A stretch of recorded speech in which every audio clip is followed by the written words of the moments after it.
بسم الله الرحمن الرحيم. السلام عليكم ورحمة الله وبركاته. بسم الله الرحمن الرحيم. الحمد لله رب العالمين والعاقبة للمتقين والصلاة والسلام على خير خلقه ونور عرشه محمد وعلى آله وصحبه أجمعين. أعوذ بالله من الشيطان الرجيم. محمد رسول الله والذين معه أشداء على الكفار رحماء بينهم تراهم ركعا سجدا يبتغون فضلا من الله ورضوانا سيماهم في وجوههم من أثر السجود ذلك مثلهم في التوراة ومثلهم في الإنجيل كزرع أخرج شطأه فآزره فاستغلظ فاستوى على سوقه يعجب الزراع ليغيظ بهم الكفار وعد الله الذين آمنوا وعملوا الصالحات منهم مغفرة وأجرا عظيما. صدق الله العظيم. Başımızın tacı, hurmatli, muhterem tağfirci Allah, yüzleri nurli, dilleri doğali, hazidadele, yürekleri nuru iman bilen yalfıllap duran yaş, yigit dostlarım, Huday Tebarek ve Teala hemmenizin etyen taatlarınız, ibadatlarınız, Allah'ın dergahına kaldıryan kollarınız, eseriniz için, din dünyanız için etyen hayır dualarınızı Huday Tebarek ve Teala barinizden kabul etsin. Huday Tebarek ve Teala can sağlığı, para hatçılığı, emniyeti, nığmat bolşuluğu başımızdan ayırmasın inşallah. 4. celese Hazreti Ömer radıyallahu anh siretinin içinde 4. celesede, geçen celesede Hazreti Ömer'in İslam'a düşman moliyerligi, Müslümanlara eziyetler beriyerligi, bir qati İslam'ın öwünde duruyan şahsların biri olup, hatta aydıptık öz bir cariyeti, bir qırnaq, bir zinana xademe Hazreti Ömer'in elinäki Müslüman bolli. Şonu bilen wagtynda Hazreti Ömer ertiden başlaya ta gün batyança Hazreti Ömer şol cariyani, şol zinanani, iman getiren zinanani Hazreti Ömer qamçylap, şallaklap, onu horlap, onu eziyet berip, ahirde gün batıp baryan wagtynda fakat yadap inne senden ayrılıp dun hadiyakadan Hazreti Ömer şoň başından ayrılıp şeýle musulmanlara eziyetler berýän bir şahslyň bir diýip aýdypdyk. Maktumul Nişan aýtdy: her kimde bolmasa iman eseri yürek erimez siyasenk bolar diýdi. Jumgalarda da kan hatip muhterem hatipli jumgalarda aýtýandirler: "Ve la tusallit aleyna men la yakhafuka ve la yerhamuna." Hudaya bizleri musallat aylandırma, bizleri üstemetme, senden korkmayan, bize rahmetmeyen diyakadan her zımgada hutbada edilyen dogadır. Huday Tebarek ve Teala kafiri Müslümanların başına hiç vakti musallat etmesin. 5. yıl nubuvvette Resulullah Aleyhissalatu vesselam görüptürde Müslümanlar eziyet çekiliyerle, horlaniyerle, sahtiyle, şedaitle, Kureyş'in kafirlerinin tarafından eziyetler görüp duran wagtynda Peygamberimiz Aleyhissalatu vesselam 5 yıl nubuvvetinde, yani 5. yıl İslam dini Mekke'de yayrap yören wagtynda Müslümanlara Habeşäge hicret etmeli Resulullah Aleyhisselam buyurýar. Sahabalardan bir fawç walaqadan, bir guruh walaqadan Habeşäge uğramaly bolýarlar. Deslap Habeşäge gidilmeli bolanna 12 tane erki adam 4 zinana bolup baştaklarda Hazreti Osman ibn Affan Resulullah Aleyhissalatu vesselam'ın damadi 3. halife Hazreti Osman'ı baş edip Hazreti Osman'ın da eçersi Hazreti Ruqayye Resulullah Aleyhissalatu vesselam'ın qizi öz adamsı bilen Hazreti Osman bilen bile deslap şu hicret etyen guruhlun arasında Resulullah Aleyhissalatu vesselam olan hakkında ettiği Hazreti Osman bilen Hazreti Ruqayyan hakkında innahuma evvelu beytin hacera fi sabilillah. Osman bilen Ruqayye deslapkı öydir, deslapkı eçerdir. İbrahim peygamberden soňram, Lut peygamberden soňram öz eçersi er heley walaqadan Allah ýoluna hicret edip giderlen inki deslavi diýakadan Resulullah Aleyhisselam olan hakkında etdiği. Hicret barada Nişe zamanada elhamdülillah parahatçılık, yurduna öperip gitmek diyen zat gerekke, yaş, jawan musulman dogolla, hicret fakat şu zamanada İslam'a qiyyn bolup duran wagtynda sahabalar Habeşäge, soňra da Medinäge hicret etýärler, olara haslanmaya. Hicret kıyamata çellim ba. Şu zamanada da hicret ba yaş dostlar. Resulullah aleyhissalatu vesselam'dan soralypdyr, eyyul hicreti afdal?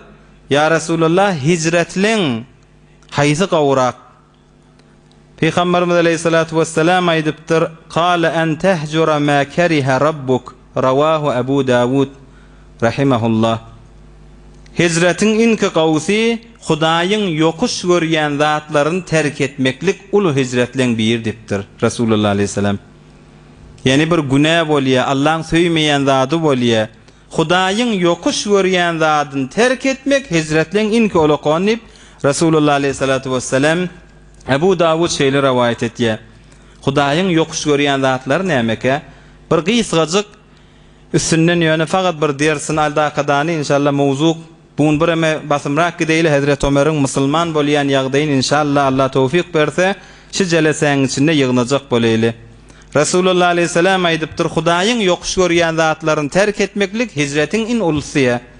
İnnallaha kariha lekum thalathan. İmam Müslim'iň rivayetinde Hudaý Taala sizlerden 3 zady yokuş görýär diýipdir.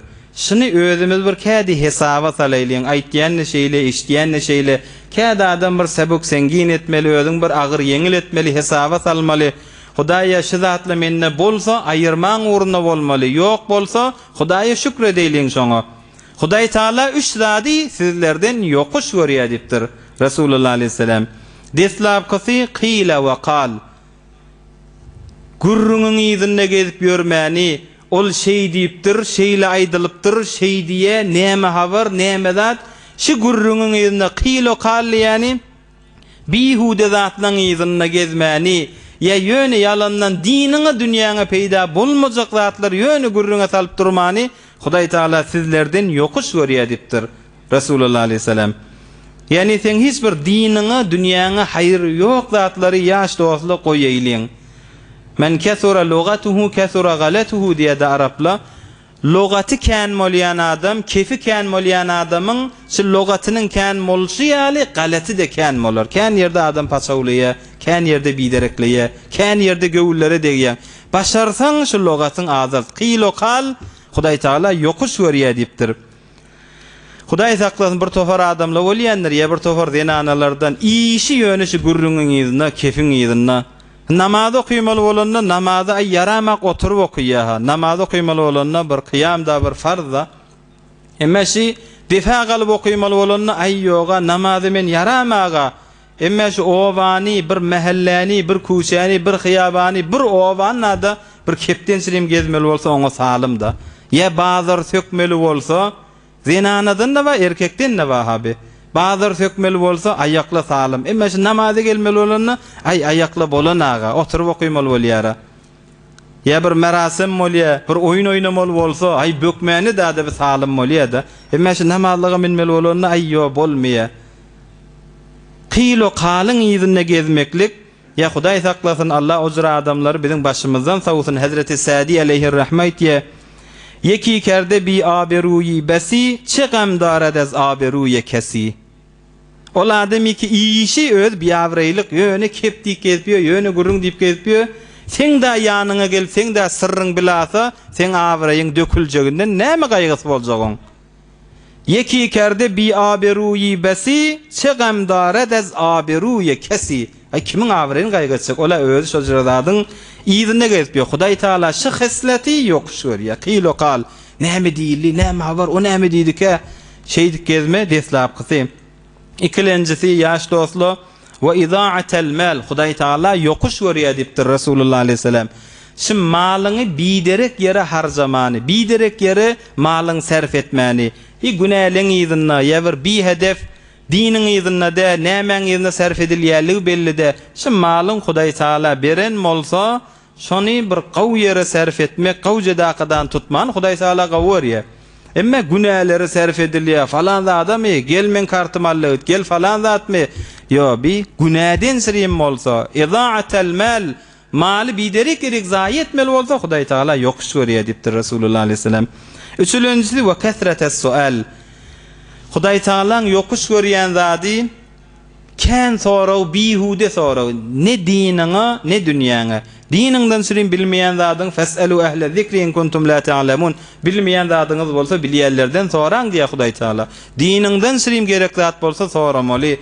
Dünýäňden sürün, tükanyňdan sürün, mamulaňdan sürün, işiňden sürün, başga bir tejrübesi bar adamdan soramaly. Emme ýöne bir bihude bir gurrunla bolýar-da.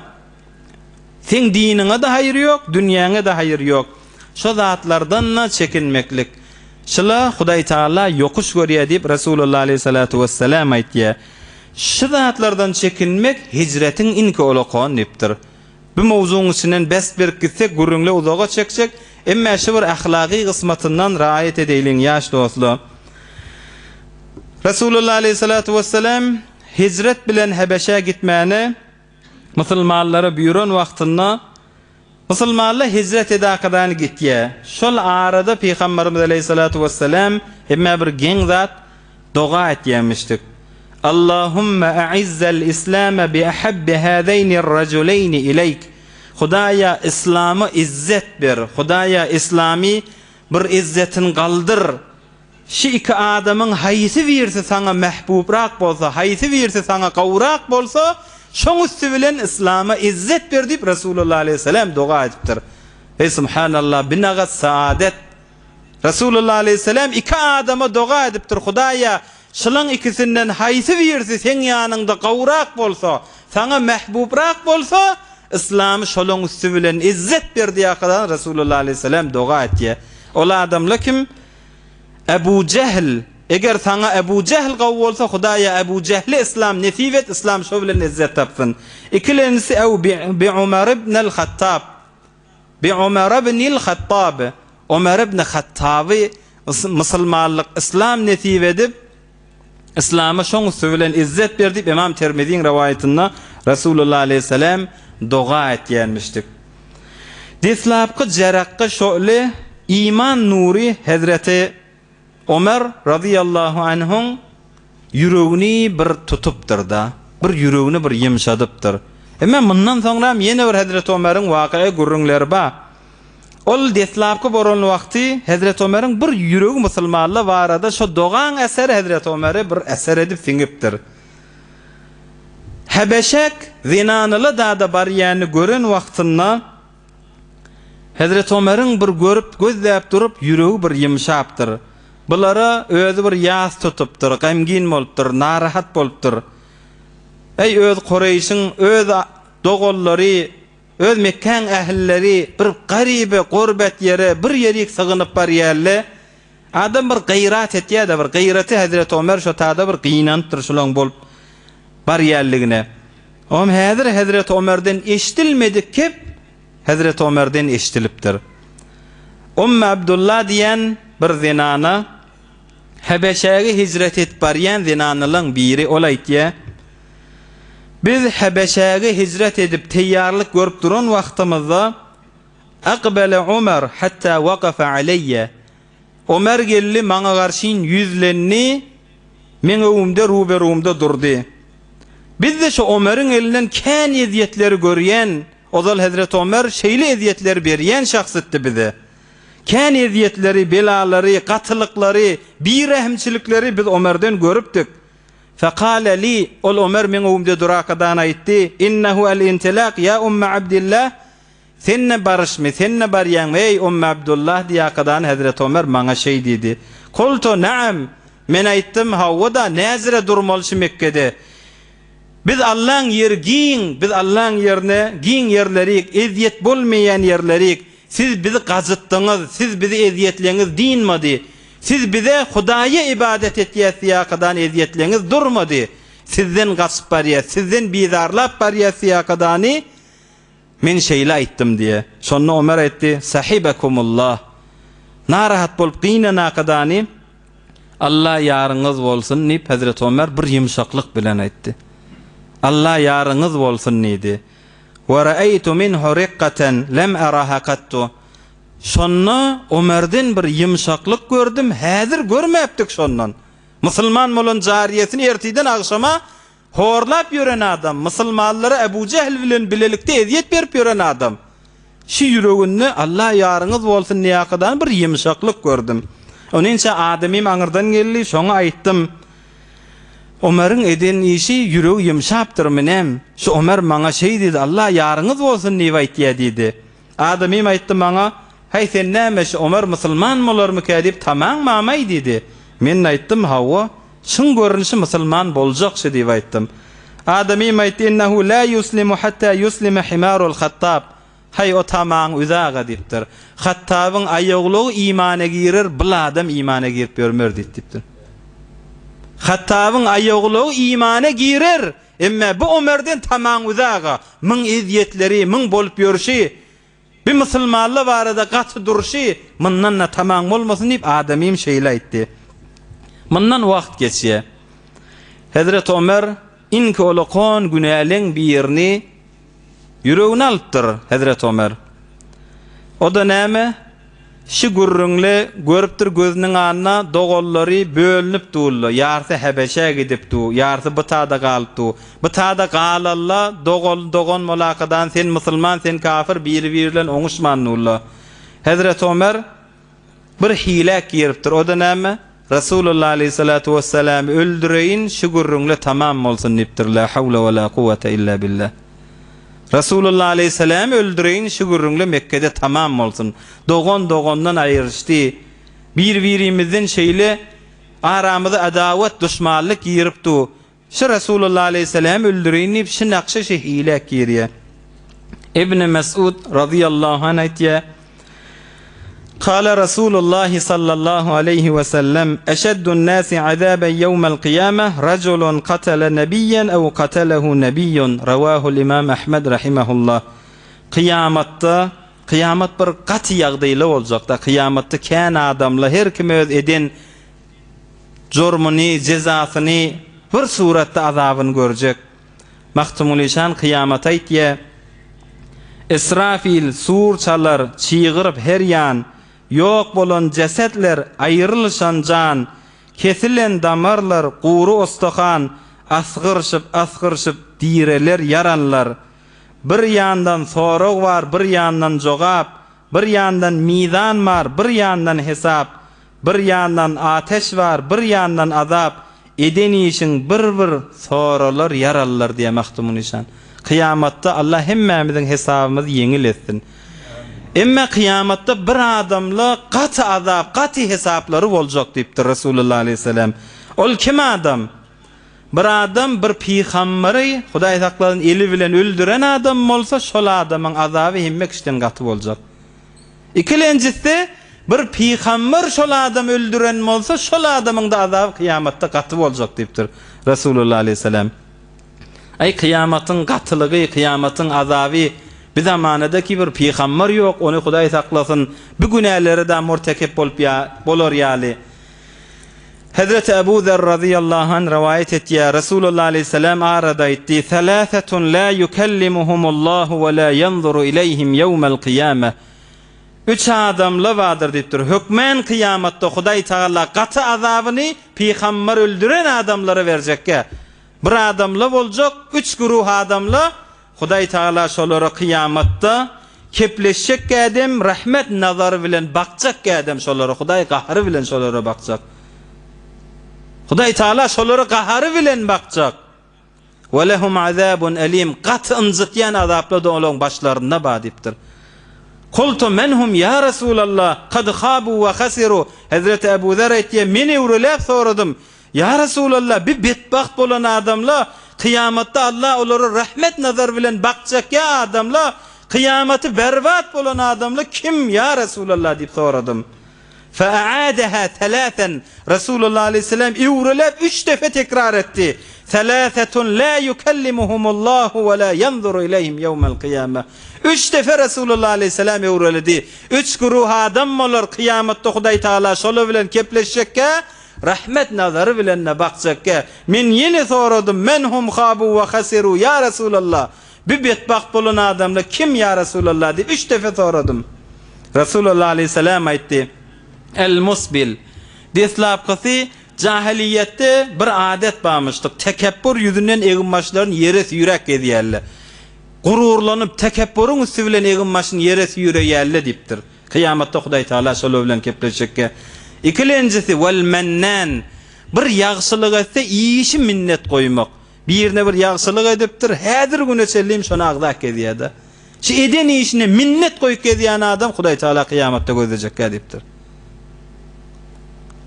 Üçüncüsü vel munfiqu sil'atahu bil halifil kazib rawahu imam Abu Davud rahimahullah. Metaı va ticaret etýär. Şu zadyn tatjak bolup fakat bazaryn gyzdyrjak bolaqydan işi ant etmek, yalandan antlar çya Hudaý Taala kıyamatda şoň yüzüne bakjak edipdir. Rahmet nazar bilen şonu gözlejek edipdir. Fakat şu zadyn geçirjek bolup Allah'ın adyny kiçeldipdi, kıyamatda öz kiçi bolýan adamlardan boljak edipdir.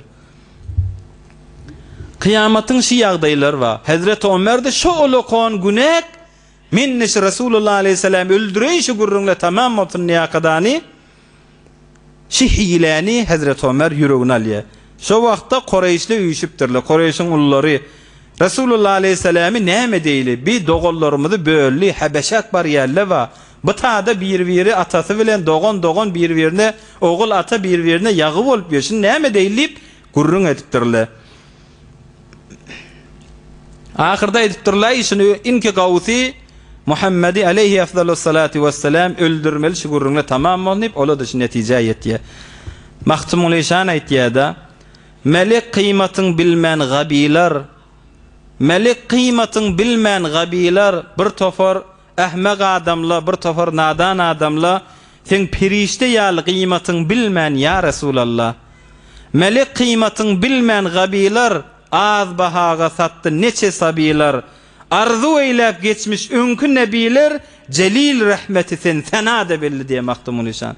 Geçen peygamberlerin arzu edip geçeni şu Muhammed peygamberin ummatından bolsak diýerler. Şol geçen peygamberlerin arzu edip gelen zady bulara nesip edipdi. Emma elleri bilen şunu öldüreyli, şu aramızda tamam olsun şu gurrunla yatsın niyakadani, kim şunu öldürer dipdirler. Hazreti Ömer ayıptır, ene leha, men ederin şonu niptir. Men ozolla şonu özüm yadım alıp yön niptir Hazreti Ömer. Fekalu ente leha ya Ömer, sen gelişiyen şonu ey Ömer. Sen şu işi bitir, sen şu Muhammed'i öldür dipdirler. Aleyhissalatu vesselam. Kızgınına, havan kızgınına, şatırdap duran vaktinde Hazreti Ömer kılıcın alakadani öýünden çykýa Resulullah aleyhisselam'ı öldüreyin. Köp musulmanlar Habeşe gittiler. Bu mat Mekke'de gahalallan da sanlaryny bellice bolup gally. Şu mahal behterin fursat Resulullah aleyhisselam'ı öldüreyin. Yanına sahabalar ve Hazreti Ebu Bekir Siddiq ýaly, Hazreti Ali ýaly, Hazreti Hamza ýaly sahabalar bular da gapdalynan öldüreyliş ma tamam bolsun şula diýakadany. Günnidin günertany kızgın wagtda Hazreti Ömer öýünden çykyp gaýtýar. Yolla Nuaym ibn Abdullah diyen, Nuaym diyen biri sataşıptır maňa. Faqala ayna turidu ya Ömer? Ey Ömer, bir barşyň gyljyň alakadan sen nirek barş dipdir. Nuaym diyen adam. Hazret Ömer aýtdyr, "Uridu hada sabi." Şu dinin üýtgeden dinini bir botlary çokunmaklykdan aýyryp İslam dini getirdim diýip ýören dinin üýtgeden Muhammed öldüreýin ýakadan bar ýennipdir. Şoň ýyzyna düşüp ýören ýannakiler öldüreýin diýip barýan. Ol hewwere gostahlyk artdy, biziň dinimiz batyl ýakadan kepledi. Dogon açdy. Atany ogly düşman etdi. Şonu öldüreýin ýakadan bar ýennipdir. Nuaym aýdypdyr. Sen neveyle teleke ýola gadam goýup dursyň ey Ömer dipdir. Sen barşyň dipdir neveyle teleke ýola gadam goýup barýan ey Ömer. Sen nagad nefsine ağlanan adam ey Ömer. Sen Beni Adini yani Hazret Ömer'in taifası. Sen öz taifaň betbaht etjek bolýanmy sen dipdir. Sen fikretýän Abdümenaf'ın oğulları yani Resulullah aleyhisselam'ın taifalary sen Muhammed'i öldürenden sonra yerin yüzünde senin arkaýyn gezerdiňmi kädiýänmi? Sen näweyle olakon işe garşyn aýyk goýup barýan, bilýänmi etip barýan işiň dipdir. Bulan gurrunlary aralaryna gurrunle çekeleşmele bolýar. Hazreti Ömer aýdypdyr oňa: "Inni la azunnuka qad sabawta." Men güman etken sen özüň de şu Muhammediň ýerine düşüp dinini üýtgeden nädirsiň diýipdir. Hewwere şondan defa etýän, hewwere şoňa arka çykýan da bolup dursun. Sen özüň de dinini üýtgeden nädirsiň? Üýtgeden bolsaň ay deslap senden maşlaýyn diýipdir Hazreti Ömer. Häzir Muhammede barmaýyn, deslap senden maşlaýyn diýe. Ol Nuaym aýdypdyr: "Sen men bilen näme işiň bar?" diýipdir. "Sen men bilen maşlama, deslap sen Muhammed bilen de başlama, deslap özüňkilerden maşla" diýipdir. Özüminkile näme? Öz aýallygynyň bilen körökeniň diýipdir. Seýid diýen dogan oglanyň ma körökeniňiz. Şo bilen öz aýallygynyň Fatime, ola musulman bolugly, ola Muhammediň ýerine düşügüli. Sen git ýa-da özünkiden maşla diýe. Şunu eşden wagtyna Hazrat Ömer gahary öňküden nebeter joşýa. Gahar bilen, gazap bilen dor gelýär aýallygynyň körökelleriniň öýüne. Gafini kakya eserden gıygırıptırla kim İbnül Hattab, Hattab'ın oğlu gelle gafini atsın diye Hazreti Ömer. Ola da şu vaqtta Hazreti Habbab ibn Arat diyen sahaba Kur'an öğretýänmişdik. Hazreti Fatime, Hazreti Ömer'in ayallygyny bilen Hazreti Said bula musulman bolup, Hazreti Habbab ibn Arat diyen sahaba bulara sizlere kağıdın üstüne yazıgılı Kur'an'ı bulara öğretip duranmışdyk. Bula eştiýärle gafin ağımna Ömer gelelligini Eýemskine Hazreti Habbab bir ýerik sümye elnäki kitabda bila hawlup duruşuna bergen şeýlerini goýýarly. Gafinat şeýle aýallygyny Hazreti Fatime görüpdir, dogany gahar bilen gelýär. Hazreti Ömer eserik giren wagtynda ýanky bergeni aýallygyny eýem alakadan etegine salypdyr. Kököjekkä alakadan. Hazreti Ömer aýdypdyr: "Gelýäkem ma hadihil haynama was-sautul khafiyya allati sami'tuhu 'indakum." Gelýäken bir sesle watdy. Bir ýuwaşrakdan bir zatly eşdilýärdi. Näme ses şola diýip Hazrat Ömer sorapdyr. Bula erhele walaqdan aýdypdyrlar, erhelelik gurrun, kimi diýeni gurrun aýdyp dowsypdyrlar. Hazrat Ömer ozal eşdenseň aýdypdyr, "Siz dininizi ýetgeden nädirsiňiz?" diýipdir. Damatlary, körekelleri Hazreti Said aýdypdyr: "Ey Ömer, sen şu dini ýetgeden nädirsiň diýipdiň? Hak şol üýtgelen, şol hak bolan İslam din bilen bolsa näme diýipdir. Hak din şo bolsa näme, sen diniň ýalňyş bolsa näme diýenne Hazrat Ömer muň üstüne zyň akadany, muň gursagyny oturakadany güýçli bolansaň eýem onu ýykyp Hazrat Ömer bili-bili bilen muny vurmana durupdyr. Aýallygyny gelakadany Hazrat Ömer'i muň üstünden adamsynyň üstünden aýyrjak bolanda eli bilen kak göberýär. Hazrat Fatime yüzüne degip Hazreti Fatime'nin yüzü kanamana durýar. Faqalat wa hiya gazba. Hazreti Fatime qaharlana kadany aýdypdyr: "Ya aduwallah." Hazreti Fatime adamsyny urupdy da Hazreti Ömer. Hazreti Ömer öz doganyna wakakadan "Ey Allah'ın düşmanı" diýipdir. "Ey Ömer" diýipdir. "Atazribuni ala an uwahhidullah." Sen bizi urýanmy? Biz Hudaýy yekelep, tawhidlep, Allah'a şerik ýok diýensek, sen biz şeýle urupdyňmy diýakadan aýallygyny gıýgyrýar. Ondan Hazrat Ömer'e wakakadan aýdypdyr: "Ma kunta fa'ilan faf'al." Näme etjek bolsaň edaga diýipdir.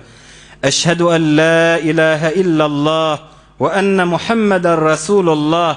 Laqad aslamna ala ragmi anfik." Kelime-i şahadeteyn gıýgyrakadan aýallygyny aýtýar. Biz musulman bolduk, erheley walaqadan musulman bolduk.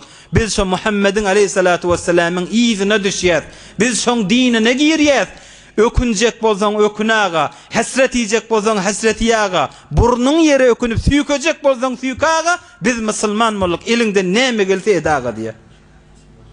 Şunu Hazrat Ömer eşden wagtynda Allah'ın adyny şahadetini eşdenne Hazrat Ömer'in ýüregi ýymşamana durýar. Hazreti Said'in gursagyndan düş akadany, kenara şekil akadany, "Maňa şol eliňizdäki okuyup duran zadyňyz maňa beriň" diýe. Aýallygyna aýdypdyr, "On saňa bermez." Hazreti Ömer aýdypdyr, "Maňa beriň, gorkmaň" diýipdir. "Men size söz berýän hiç zat etmäýin, ýyrtmaýyn. Aýdan zadyňyz men ýüregime oturdy" diýipdir Hazreti Ömer. "Aýdan zadyňyz men ýüregime oturdy. Eliňdäki kagyzy maňa ber" diýe. Hazreti Fatime aýallygyny muny eşden wagtynda Hazreti Ömer aýtdy: sen taharetin bolmasa sen arassa da la yemassuhu illa al mutahharun. Bu Kur'an niye bir Resulullah aleyhisselame inan sahife bi. Mani taharetin bolmasa, pak bolmasan ille girmelle. Hazreti Ömer bir rivayette taharet qilya, bir rivayette gusl etye. Eline bertirle. Berge kağız üstüne Kur'an-ı Kerim Sure Taha yazılmıştı. İnne Hazreti Ömer deslap imana girecek vaktları. Bismillahirrahmanirrahim diye qıdan Hazreti Ömer okuyan vaktında bir korkaqıdan Allah'ın adını eşitenne Hazreti Ömer'in yüreğine bir korku gelaqıdan elinden kağız düşürüptür. Allah'ın adını eşitenne Hazreti Ömer'in yüreğine bir korku gelaqıdan elinden kağız düşürüyor. Qaytadan Hazreti Ömer özüne gelaqıdani bir sonram alaqıdani okuyup başlaptır. Bismillahirrahmanirrahim. Taha ma enzelna aleykel Kur'ane liteşqa illa tezkireten limen yakhsha tenzilen mimmen halakal arda ve semavatil ula er-Rahmanu alel arş isteva له ما في السماوات وما في الأرض وله ما في السماوات وما في الأرض وما بينهما وما تحت الثرى وإن تجهر بالقول فإنه يعلم السر وأخفى الله لا إله إلا هو له الأسماء الحسنى. Hazreti Ömer şunu okuyan vaktında min hâzâ ferret Qureyş şundan kaçıp öttümü deyiptir. Qureyş'in kaçıp yören zadı şimi diyaqıdan Hazreti Ömer yüreğim şaqıdan Qureyş şundan kaçıp öttüm diyaqıdani yenbagi limen yaqulu hâzâ en la yu'bede ma'ahu gayruh. Şunu iyi veren, şunu nazil eden, şunu indiren Hudaya gelişe şu Hudayın kaptalından başka bir Huday ibadet edilmeli deyiptir. Delluni ala Muhammed. Mana Muhammed'e salgı verin. Nerede şu Resulullah diyaqıdan Hazreti Ömer şunu aytdı.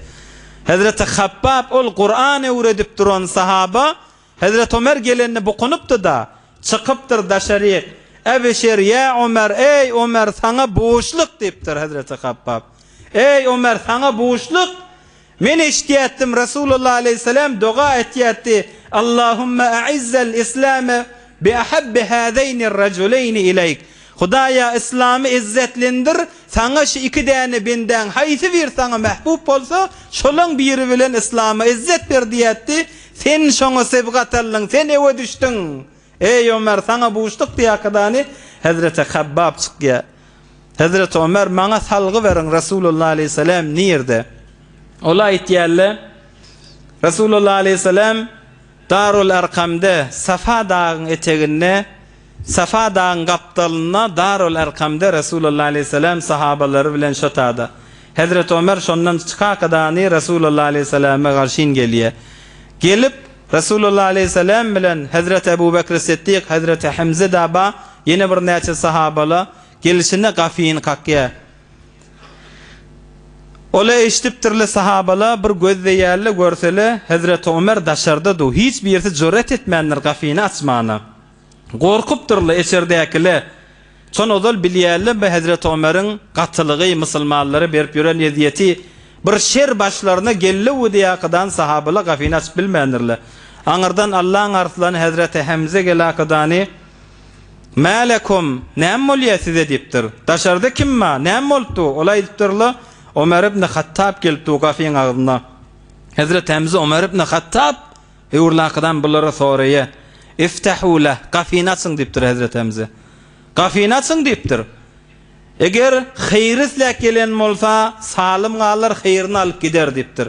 Eğer de şerrislak gelen olsa bir özü gelipdi öldürmesi bize rahat bolar. Kafini açın deyiptir. Hazreti Hamza kafini açtır yerli. Sondan Hazreti Hamza yine bir sahaba bilen Hazreti Ömer'in kolundan tutaqıdan iki volaqıdan çek yerli eçerik Resulullah aleyhisselam'ın yanı idirde daqıdan ekit yerli.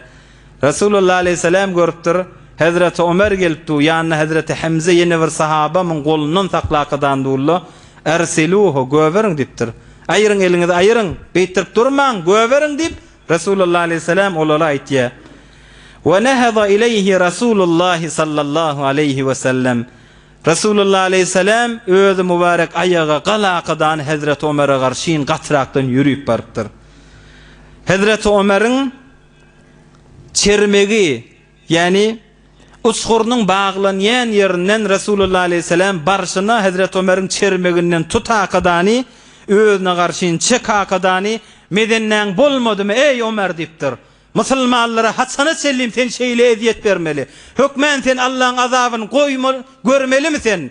Hükmen sana Allah'ın azabı gelmeli mi? Sen Medine'den bolmadı mı ey Ömer diptir. Hasan el çekecek şey eziyet vermenden. Allah'ını birlep durulları eziyet vermen Medine'de bolmadım diptir. Hazreti Ömer radıyallahu anh başını etege dağıdani, ya Resulallah, inni men şeriflek gelmedim. Ya Resulallah, men sana sen iyidine düşýärleri eziyet bereyinlik gelmedim.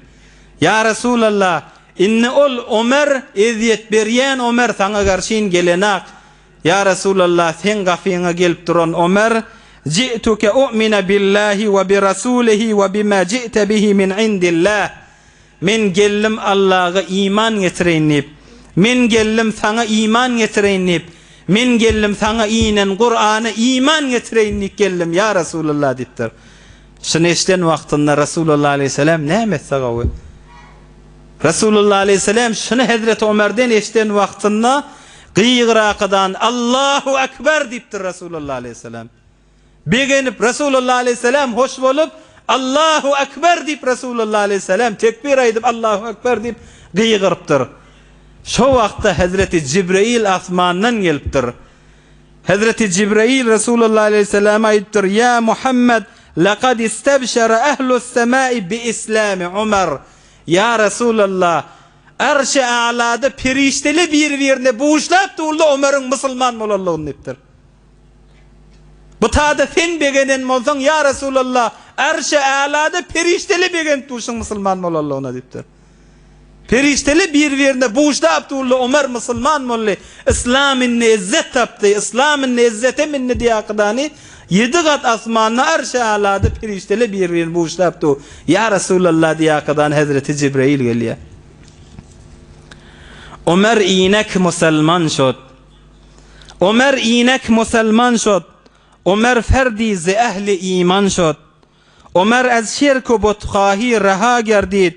Ömer ferdi zema gerdid. Seda der aseman pijid. Tamam Mekke der lerzid. Tamam Mekke Allahu ekber. Asmalarda perişteli hatta birbirine buğuşlap begenip Ömer musulman boldy, Ömer musulman boldy. İslam'a şedid bolup duran, musulmanlyň ewine geçip duran, Resulullah'ny öldüreýnip barýan Ömer imana girip musulman bolupdy. Ýaş dostlar, yürekli Allah'ın eline ha. Adam günah etdi, ya günah bilen geçti, ya bir topar adamla var, her kim bir sebeple bilen doğrulanyandır ha. Hazreti Ömer Resulullah aleyhisselam öldüreýnip barýan adam. Ay haýsy biriňiz, gece yatmakaňyz, men ertiwer İslam'a aýyraýyn, şu düýünden ýakadan fikir etdiňiz. Haşa, nauzu billah. Haýsy biriňiz erti bilen turanyňyzda, ay şu Kur'any men ýeriň ýüzünden aýyraýyn ýakadan haýsy biriňiz şo fikre minniňiz. Hazreti Ömer Hudaýyň dinini aýyraýyn 5 ýyllap zähmet çekip ýören adam, Kur'ana aýyraýyn ýören adam, hatta Resulullah aleyhisselam öldüreýin barýan Ömer ýüregini Allah iman bilen ýalfyllandyrýar. Hay biri va odal bir zire gittir, inni gawlanypdyr da, hajyk gidipdir, gawlanypdyr. Adama bir jarakka ijat bolýandyra. Her zire gitdi näwünçe. Bir ýaş oglan taniýatdy, bir tagsirlaň birini gördi. Şoň täret kılşyndan bir şöyle nuri iman ýüregine ýalfyllap, namazhan bolady, namaz adyny okuýmaýan oglandy. Bir tagsirlaň birini fagat täret kılıp doka görende, namazyna geçirmedi hiç. 15 yıl kazanma dip 15 yıl kazasyny aldy da şu. Bir jarakka ijat bolýandyra, fagat bir täretdi görende biz musulmana, biz haýsyrimiz Hazreti Ömer'in qiyaly şeýle bir İslamy düýünden aýyraýlyan niýeti minnik. Ay bir dogrulananna onna agdap ýörme, ozaloňda bolup gezip ýörşi da näzretdi. O da haja gidip indi şeýle bolup ýörme. Ya odunna adan çekip ýörme, odunna falan bolup ýörme. Ay onna gurrun detip ýörme. Yürekli Allah'ın eline. Kavini biderege de döndürüp bilýär. Abdülkadir Geylani'ni bir wagtda bir ağzından hafızı uçup duran adam görüpdir Abdülkadir Geylani. Muritleri bilen barýaka. Ey Abdülkadir diptir. Hazret Abdülkadir Geylani. Sen Hudaýyň başarar mı diptir biziň jaýymyzy ewed edip mene sen ýal geýimtelle salaqydan ýagşy adam etip goýup seni men ýal etmäni Hudaý başarar mı diptir. Abdülkadir Geylani bihuş bolup ýykylypdyr. Hudaý başarýa diptir. Adamyň yüreklerini döndürýän, ýagşyny teleke urýan, telekänne ýagşyga urýan Allah'dır. Bir dogurlananna, gawlananna hiç wagtda keplemäne ijadamyz ýokdur. Adam bir jaraky bilen dogurlanýandyr. Hazrat Ömer entek bir zat bilen öz aýallagyny barýa Bismillahirrahmanirrahim eşdiýär. Ya eşhedü en la ilahe illallah Allah'ın adyny eşdiýär dogurlanýar. Abdullah ibn Mesleme diýen bir wagtda bir fasyk adam mamyşdyk. Yani bir ýaş oglary bilen eýşenuşyň ýyzyna, haýhewesiniň ýyzyna, hafasulyň ýyzyna, tamam biderek oturşyklaň ýyzyna Abdullah ibn Mesleme bir gün ýoldaşlaryny çagyrypdyr. Dostlaryny çagyryp hafasuda köpden alakadan goýupdyr taşagynyň üstüne. İşte dostlarymyz gelirdi ýakydan çagyrypdyr. Çagyran dostlaryň gözleşi hakydany eýwana çykyp gaflarynyň agzyna gözleşip duka. Şo wagtyň muhaddisi beýik hadise ýetik Rasulullah aleyhissalamyň sözlerini nakl etýän Şu'bat ibn Hajjaj diýen bir muhaddis alim adam geçip barýarmyşdyk. Müň döwrüne başga adamlar döwründen ýürüp bir alim adamy döwründen ihtiram bilen ýürüp barýarlar. Şılın hıyaballarynyň öwünden geçipdirler. Abdullah ibn Mesleme sorapdyr bu barýan adam kim? Oňa aýdypdyrlar bir Rasulullah aleyhissalamyň hadisini nakl etýän muhaddis Şu'bat ibn Hajjaj diýen beýik alim adammy diýip aýdypdyrlar. Bir de şondan edep de ýok, zat da ýok, öwünden çykakadan barypdyr. Sen hadis rawayet etýäňmi? Ol hawa diýipdir. Maňa bol hadis aýt diýipdir. Hıyabanyň ortadasyndan öwünden çykakadan bol maňa hadis aýt diýipdir. Ol Hazreti Şu'ba ol aýdypdyr. Bu hiyaban, bu jaý hadis aýdylmaň jaýy-da. Senin hadisiň ähille diýipdir. Muny hadisi edip bilen aýtmaly, muny täret bilen çöke düşakadan aýtmaly. Bu Muhammed peýgamberiň sözleri diýipdir.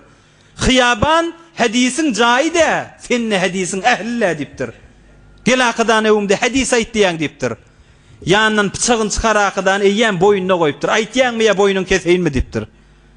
Aýtýanmy hadis ýa boýnuň keseýinmi sen diýipdir şeýtdir akadany.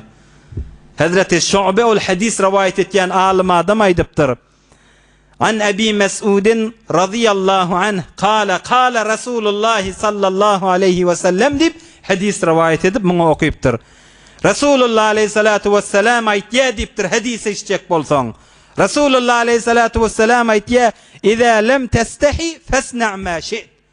Utanmasaň her zat edaga diýipdir Rasulullah aleyhissalam. Utanmasaň her zat edaga diýär Muhammed peýgamber diýipdir. Sen utanmasaň her zat edaga. Hadis eşitjek bolsaň eşitjek hadisiň şi. Şu Rasulullah aleyhissalamyň sözü diýipdir. Şunu eşiten wagtyny elinden pyçak düşakydan öýüne ýörtüp gitipdir. Eje diýipdir. Dostlam gelenne inni dostuňyz ýok diýdi aýt olara. Tamam hafızularyň alakadan döküpdir. Men inni barýan hadis öwrenmäni diýip dogry Medinä garşyn urap İmam Maliki mezhepliň İmam Malik'in şagirdi bolýar. Näçe ýyllap? 30 ýyllap. Tobe daqadan bir jarakka ijat boldy. Ýogsa men şäki ýagdaý şu alymyň öwünden biýedepçilik bilen çykypdy. 30 ýyllap İmam Malik'in şagirdi bolýar. Soňra bir şagirdler döretýär. Ey jemaat kim bolsa oşoň şagirdleri? Hadisi harfi evveli urýan, Kur'an'dan soňra muteberterin tanylýan kitaplar İmam Bukhariň dostady bolýar, İmam Muslim'iň dostady bolupdyr da şo. Öňçäki gesiren ýagdaý näzire? Imma şu hadisi Kur'an'dan soňra muteberterin kitap İmam Bukhariň dostady bolýar, İmam Muslim'iň dostady bolupdyr da. Abdullah ibn Mesleme rahmetullahi aleyh. Hudaý Taala'ň elinedir yürekli. Hazreti Ömer de eşhedü en la ilahe illallah ve eşhedü enne Muhammeden Rasulullah ayallogan aydan naşyny eşitende ýüregi ýakydany Resulullah aleyhissalatu vesselam'a barıp imanı girip ne tenha yerin yüzünde Resulullah aleyhisselam sahabala beganiye Hazreti Cibrail Erş-i Ala'daki perişteli bir yerine buluşlaptı deyip Resulullah aleyhisselama şu haber geliyor. İnşallah gelecek celesede Hazreti Ömer radıyallahu anh İslam'a girip o zol İslam'a nagat düşman bolyan bolsa şol gayratını İslam'ı yayratmana sarf etýärligi içindäki dersleri bilen hyzmatyňyza ýetirer inşallah. Hudaý tebarek we taala aýdan eşdellerden kabul etsin. Taşarda eçerde kulak asan cemaatla uzak ýurtlarda işläp ýören musulman doganjyklarymyz ola da her haftan dinläp durlar. Biz de şu cemaatlaryň biri gerçekten aralarynda bolmasak da dip hemişe hayır doga hantymaly. Olaň da haklaryna, öt dünýeden ötelleriniň haklaryna bir elham 3 ihlas okyp tagzirlere doga ettirer inşallah. Okyberin. برای مشاهده ویدیوهای بیشتر به کانال یوتیوب سخنرانی‌های علماء ترکمن سر بزنید، مشترک بشید و منتشر کنید، اجر ببرید.